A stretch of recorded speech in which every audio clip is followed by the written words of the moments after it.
everyone. Hope you all are fine. Welcome to the English Academy. In this video, we are going to learn about present perfect tense. And if you want to learn about simple tenses and continuous tenses, so you need to watch the videos posted on the channel earlier.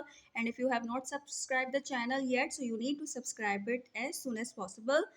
So without wasting time, let's start with the definition. The present perfect tense indicates an action that happened in the past but has a connection to the present. If I summarize this definition, so it simply means that present perfect tenses talks about such actions that were completed in the past, but they somehow are connected to our present. So it was a definition, but again the question is how to construct sentences using present perfect tense. So no worries, we have structures over here for affirmative, negative, and interrogative sentences, starting with the very first one that are affirmative sentences. First, you need to have a subject, then helping verb has and have. Over here, you need to remember for present perfect tenses, we have two helping verbs, has and have.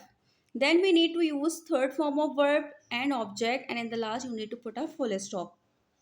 Examples: I have finished my homework, they have completed the assignment, she has cooked the food. Right here, I want to point out one thing, that third form of verb is actually called past participle form of verb.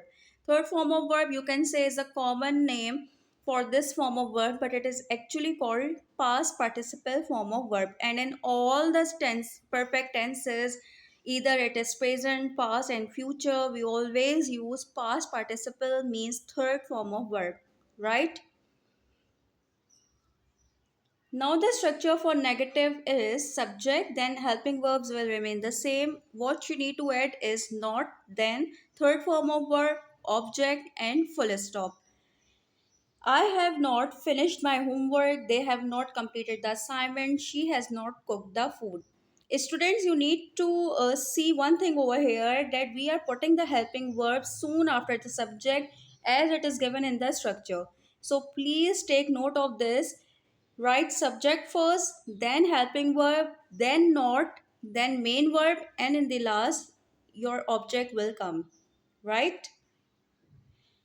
Here comes the third and the last structure, that is for interrogative sentences. All of us we know that interrogative sentences are the question ones in which we shift the helping verb first, then we put the subject, then main form of verb, then object, and it carries a question mark.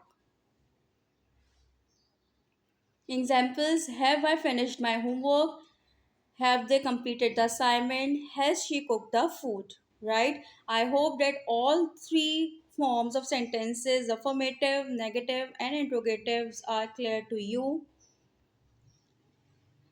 Now let's have a recap in a glance of the structures. First one is for positive, subject, helping verbs, has and have, and then past participle, I have tried sushi.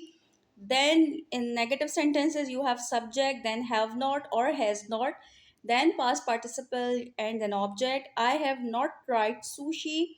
And the last one is for interrogative sentences, have, has, that are the helping verbs which I told you before, that they come first before subject. If it is an interrogative sentence, then your subject, then past participle, and in the last, there comes your object with a question mark. Have you tried the sushi? By the way, have you really tried the sushi? Let me know in the comment section.